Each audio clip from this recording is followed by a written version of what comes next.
مریم نواز صاحبہ جو ہیں وہ جب پنجاب کی منتخب وزیر اعلیٰ ہوں گی تو بیوروکریسی جو ہے اس کے تعاون نہ کرنے کی کوئی ایسی نہ کوئی اس سے پہلے مثال ہے اور نہ ہی ایسا ہوگا.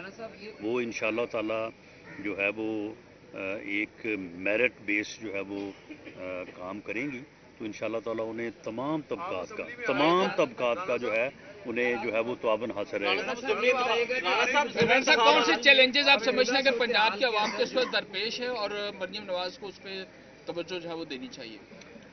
دیکھیں اس میں پنجاب میں سب سے بڑا چیلنج جو ہے سیاسی طور پہ تو یہ ہے کہ پنجاب میں جو سیاست ہے اوورال پورے پاکستان میں اس میں جو بدتمیزی کا بد تہذیبی کا اور سیاسی اختلاف کو دشمنی کا رنگ دینے کا جو سلسلہ جو ہے وہ پچھلے 4-5 سال سے جو ہے وہ جاری ہے جس کی وجہ سے پاکستان جو ہے وہ سیاسی عدم استحکام کا شکار ہے.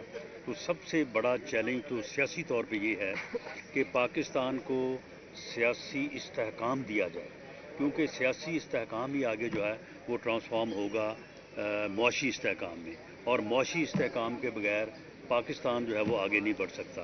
اور پنجاب جو ہے جو کہ 65% آف پاکستان ہے تو میں سمجھتا ہوں کہ اس کا ایک بڑا حصہ ہے کہ وہ سیاسی طور پہ بھی پاکستان کو مستحکم کرے اور معاشی طور پہ بھی جو ہے وہ پاکستان کو مستحکم کرے.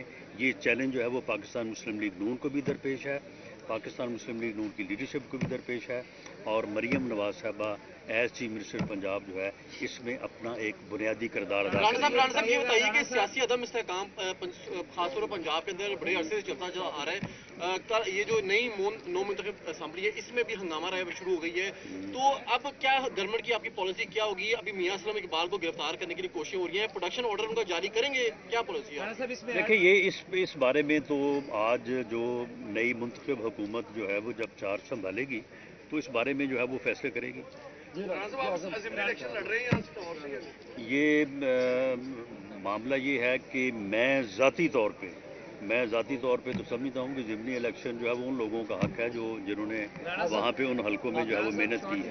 اس وقت جو گورنمنٹ کو مسائل درپیش ہیں اس میں سب سے بڑا چیلنج گڈ گورننس اور اکنامک ریفارمز ہیں. جی مریم نواز صاحبہ کی گورنمنٹ سے آپ جو آگے کیبنٹ بنانے جا رہے ہیں, آپ نے کتنا ہوم ورک کیا ہے اکنامک ریفارمز کے اوپر اور گڈ گورننس کے اوپر؟ یہ کوشچن جو ہے وہ نیولی الیکٹڈ چیف منسٹر سے متعلقہ ہے, تو میرا خیال ہے کہ اس کا وہ آج حلف اٹھانے کے بعد جو ہے وہ اس کا مؤثر اس کے اوپر اپنا پالیسی بیان جو ہے وہ جاری کریں. پی ٹی آئی کہتی ہے کہ ہمارے ووٹ جو ہے وہ چوری کیے گئے ہیں اور مسلم لیگ نون کے پاس جعلی مینڈیٹ ہے.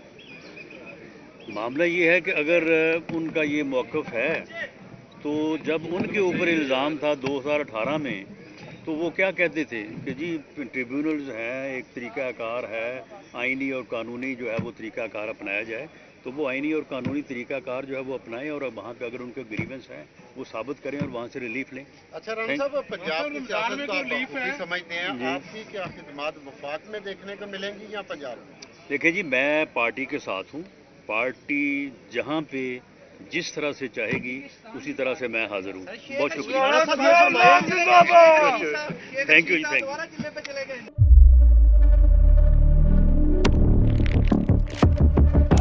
قدرت کی تخلیق میں کوئی کمی نہیں, بس دیکھنے والی نظر چاہیے. قدرت کے بنائے اس نظام میں کون ہے فسادی اور کون کر رہا ہے حق کی منادی؟ Absolutely not.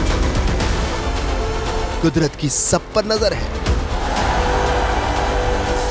مظلوم کی آہ ہو یا ظالم بے پرواہ, قدرت کی نظر سے اوجھل نہیں. قدرت کا ایسا ہی ایک شاہکار ہے جو نظر بھی رکھتا ہے اور پل پل کی خبر بھی. براہ راست جلسے ہوں یا رکھنی ہو پاکستان سمیت دنیا بھر کی خبروں پر نظر, تو ابھی سبسکرائب کریں یوٹیوب پر ڈیلی قدرت کو یا پھر فالو کریں سوشل میڈیا پر ڈیلی قدرت کو اور رہیں ہر لمحہ باخبر. قدرت ہر وقت بر وقت.